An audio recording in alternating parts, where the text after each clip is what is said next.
Hi, my name is Mark Demore. I've been a resident in the area of the World Trade Center, near it since 1988. And I want to talk about my story surrounding 9/11. But I think part of the whole story is I want to go back to what was here before they built the World Trade Center, a little about when they built it, because it gives some perspective on the entire sense of what was here. Because I think as I go through my story, it's about community, the community of those who were here, the community of those who worked in the tower, the community of those who were search and recovery and rescue and the rebuilding. So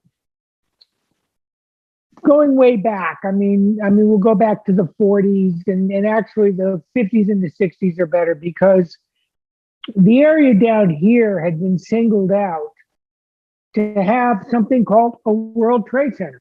New York State and Governor Rockefeller at the time wanted to build something, wanted to have an economic center. At that time, there was a lot of struggling going on. There was a lot of fighting between the city and the state, and the city didn't want to lose all its tax base. And let me show you why. I don't know if you can, hopefully you can see this there. I'll center it a little bit. This was the area where the World Trade Center is here. And this was called Radio Row. It was a thriving discount electronics, used parts, TV, radio, transistors, something called vacuum tubes. Who knew what vacuum tubes were? And some appliance stores. The state singled that area out for eminent domain, which meant the state could level it, take it down, call it a day, and build something.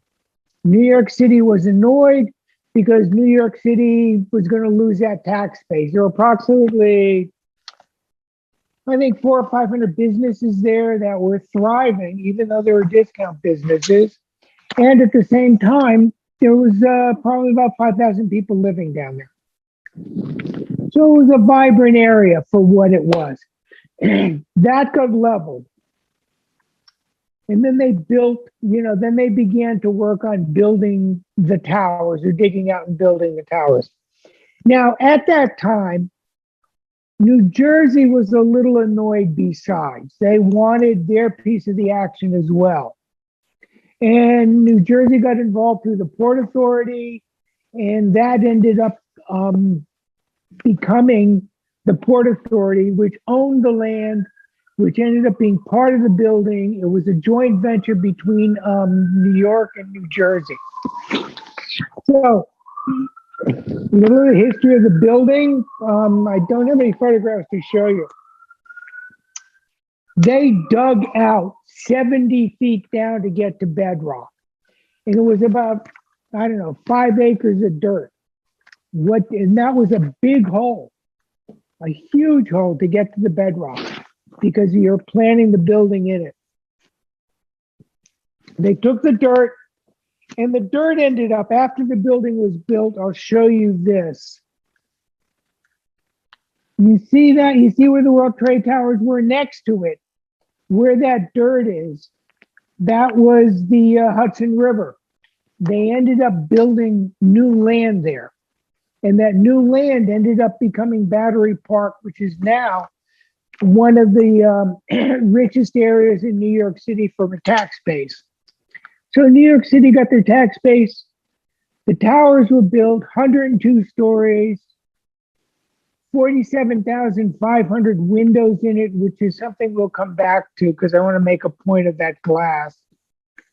I think there were 40 elevators in the two buildings. It became an area. The towers were built, and they were there. They were on the plaza, and the plaza was amazing. But New York State's big plans for the plaza, big plans for the towers to be fully occupied, did not happen. In 1974, A French aerialist called Philippe Petit. Ended up, he took about a year scoping out the towers and sneaking in and getting on the roof. And he did his famous tightrope walk. Now imagine 110 stories up, probably 110 feet, 200 feet apart. They ran a cable across and he walked the towers. After that walk, after he did that, the towers started to fill up. It became a place. And the neighborhood began to grow. Now, in 1988, when my wife Donna and I moved down here, there was basically, it was very little populated. And we didn't come down here because of the towers, because of finance or architecture or anything like that. We came down here because it was an empty neighborhood. There were no New York, there was no strollers. There were no lawyers. There were no bankers. It was just artists, getting thinner and thinner. We got a place. The place we got outside the bedroom window at night, as I was falling asleep with my head on the pillows, I could see the North Tower, the lights twinkling. That's how close we were. Those towers became a pin drop in my life in a way. It became a pin drop on a map. When I was out in New Jersey and I'd be driving back, I would point to the towers if I had a client in the car or somebody was with me, and I'd say, you see that tower? That's where I live. It became where we lived. It didn't become the center of our life as much as the point of reference for our life. And the neighborhood started building up. And building up and building up. It became more populated, more people moved in. The towers were attracting more people. It became a community. From Radio Row to being a hole in the ground to being the two towers, it was now coming back to being a neighborhood. Underneath the towers, there were shops, there were restaurants, there were places to eat. It's just a vibrant little area. I mean, Donna and I would walk to the plaza, go to Krispy Kreme and have a coffee, or just go down and do window shopping. Actually, she spent money. I just looked in the windows. So let's fast forward to 9/10, 2001, 9/10. It was the day before 9/11.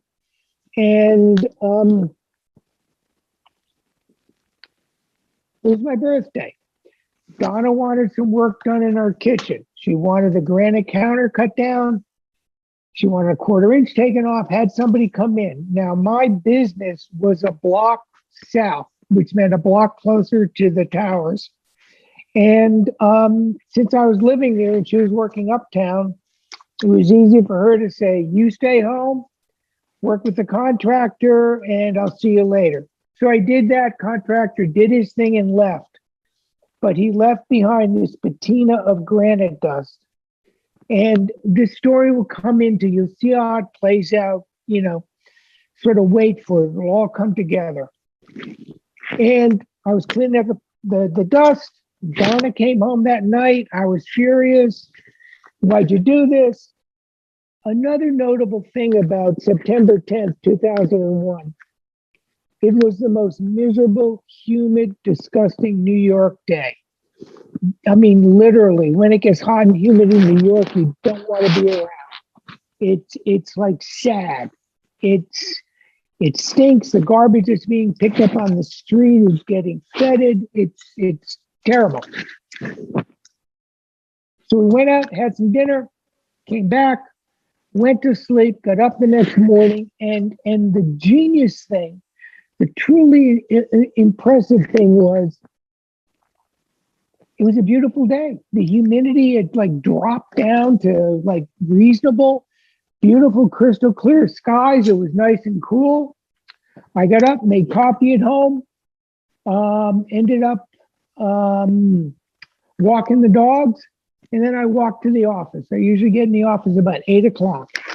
So I'm in the office at 8.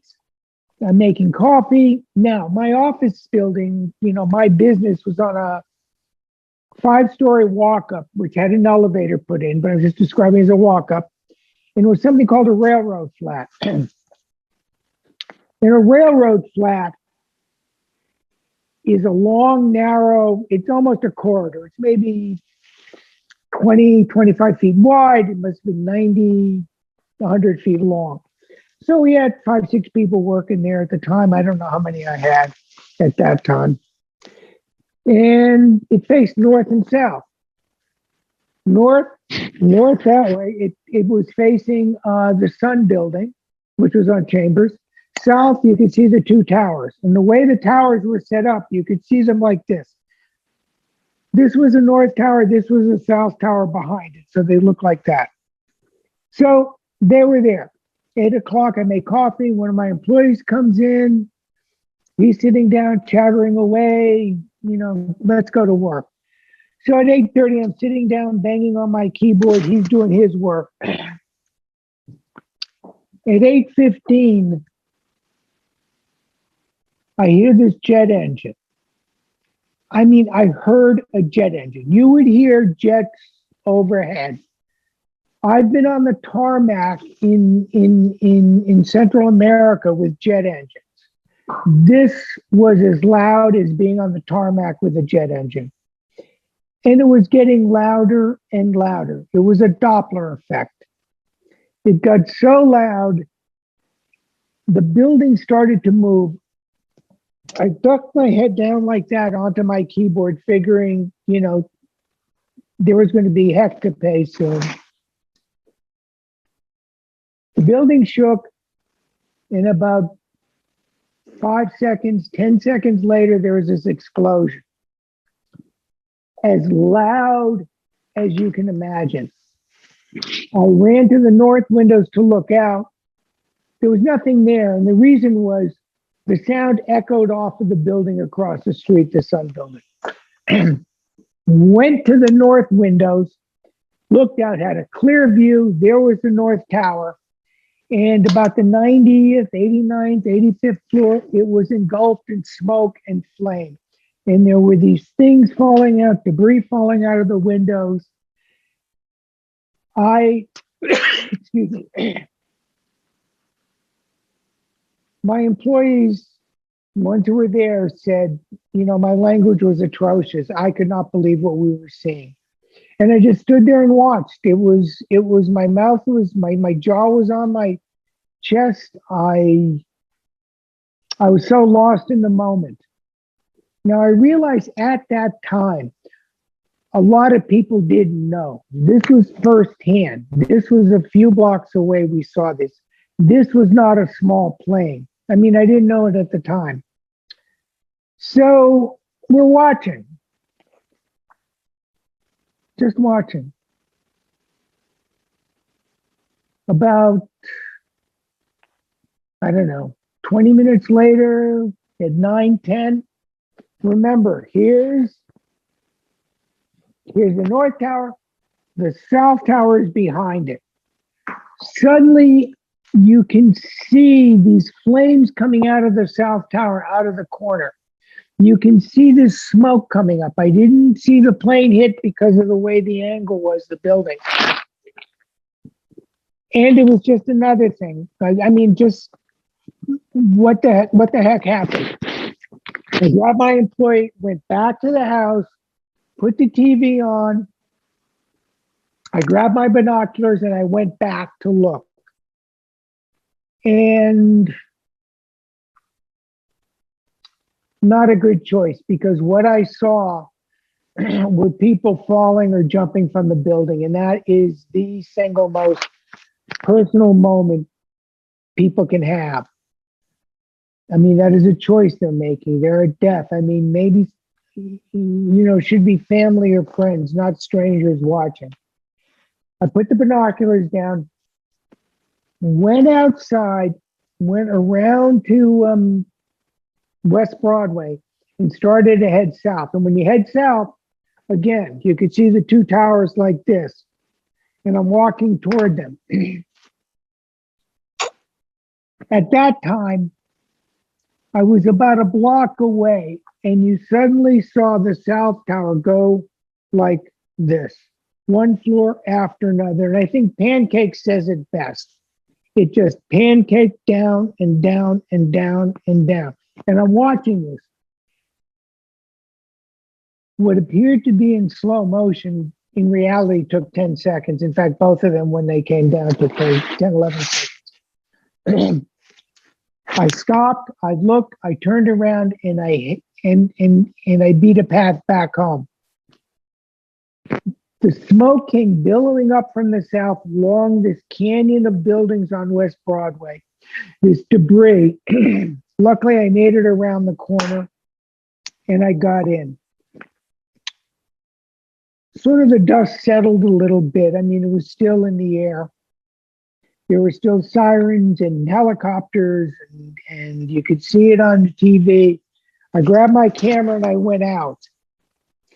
And I went back to the same West Broadway, head south. Let me go down and look.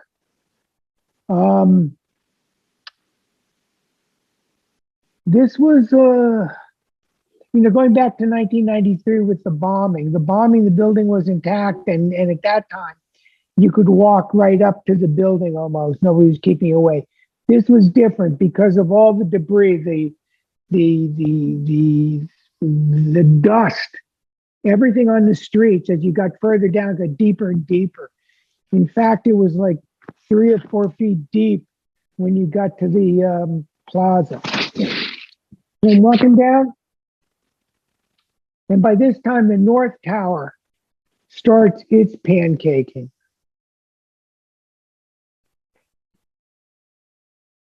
I hightail it back. Recently I started doing tours, working with the Tribute a 3 years ago. And as I thought about it, I kept hearing in my mind, I kept getting this sense the North Tower was saying, I can't do this anymore. I can't keep anybody alive. I've tried the best I could. I couldn't do this. And it was like it gave up. It did all it could. Now, just a couple points about the plane strike. When the South Tower was hit, the plane came in at an angle and it didn't sever through. There was one stairwell above. So people above the floors, I think it was the 80th floor or something like that, no, it was the 100th floor, could come down.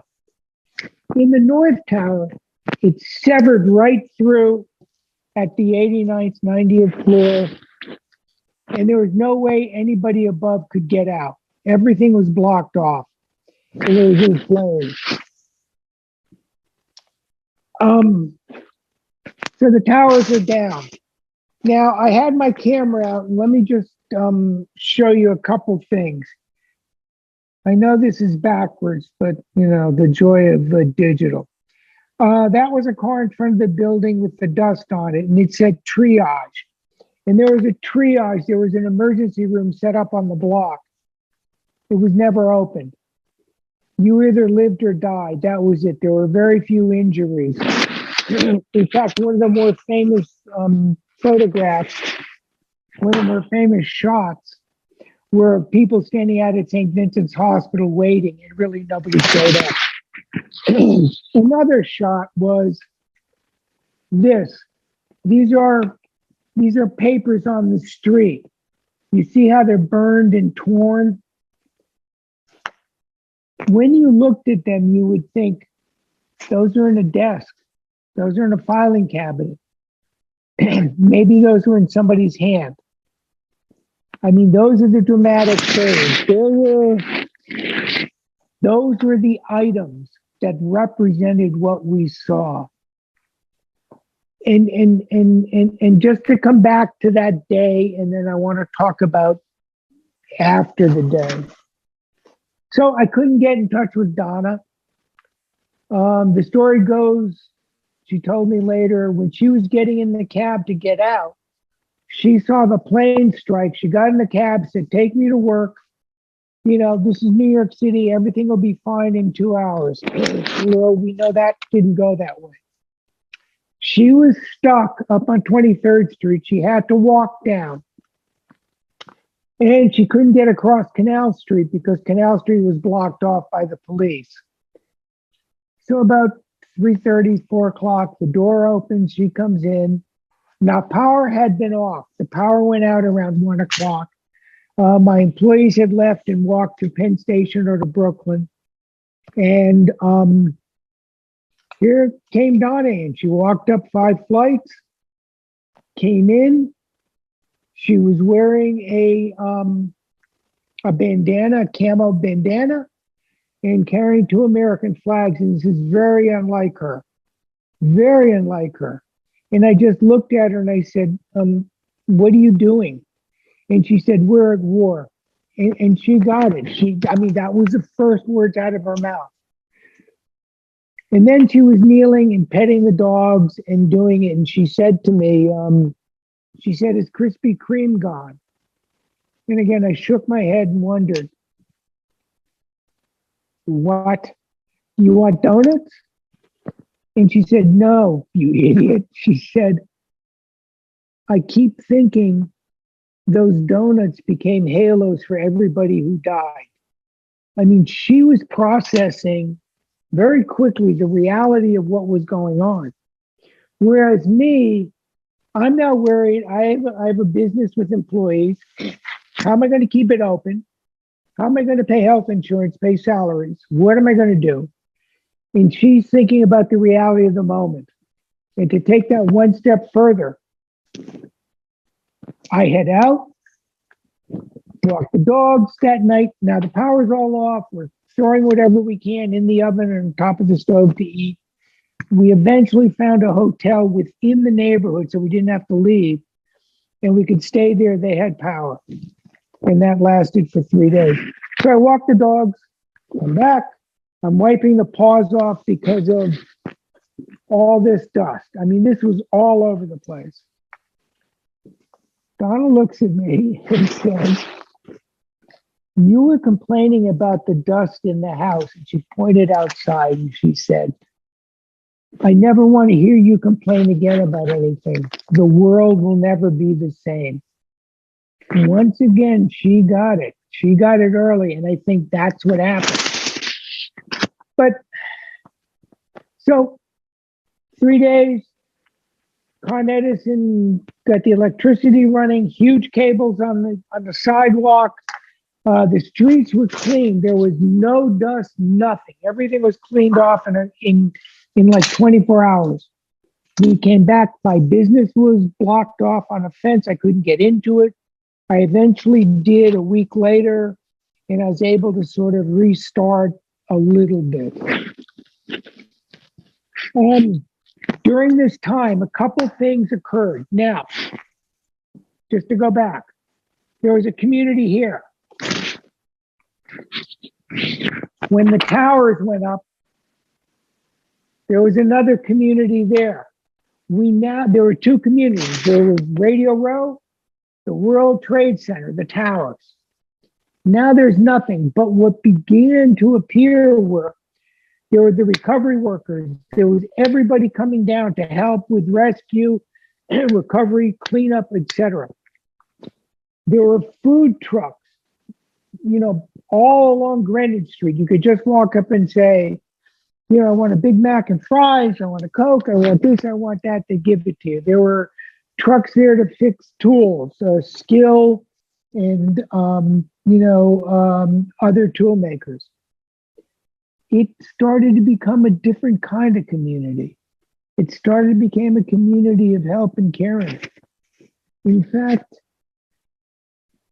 every day you'd wake up and I'd go to the corner just down here and there'd be cases of water and toiletries and socks and, underwear just stacked there.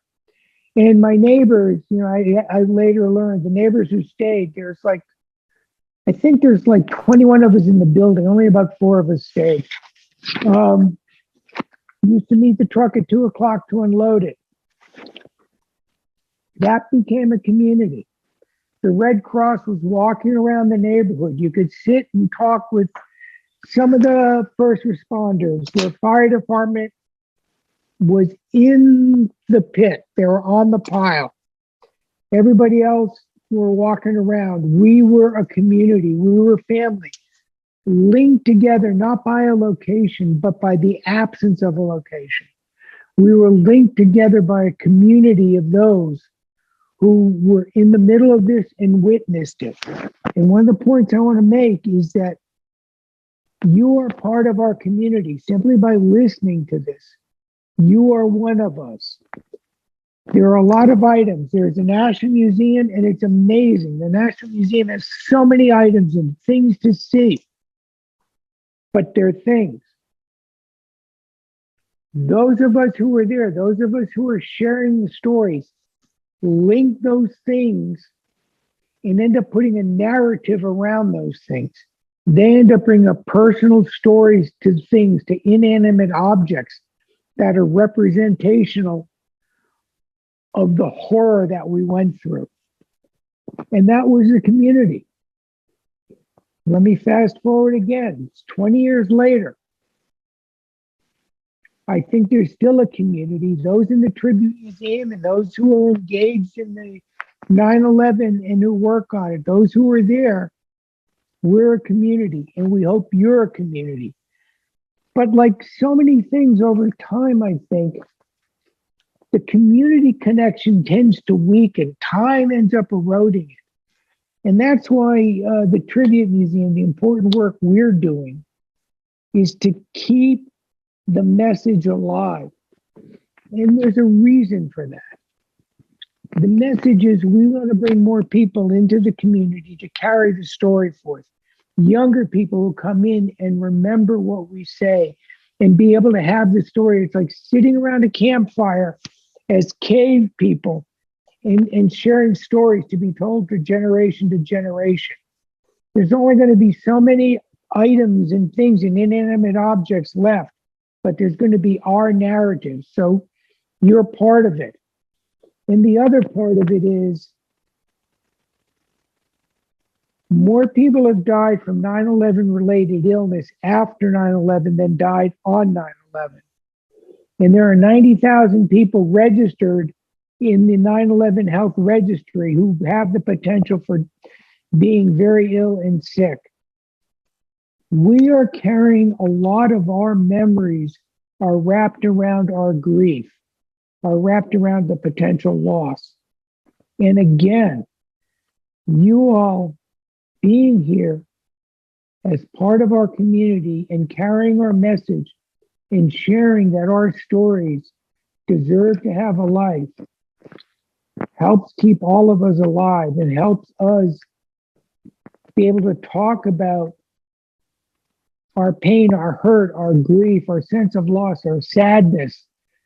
I mean, I'm lucky. I don't know anybody who died, but I do still.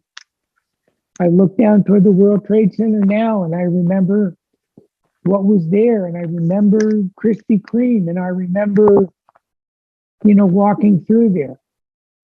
So, thank you so much. I'm glad you stayed. I hope you listen to other stories because all of us, it's like the story of the blind man and the elephant. We all tell a different part of it, but when you put it together, it creates the one story. But each of our stories are real to us. They're real to the message. They're true. And they deserve to be shared and heard. Thank you very much, and look forward to seeing you on a tour as soon as everything opens up.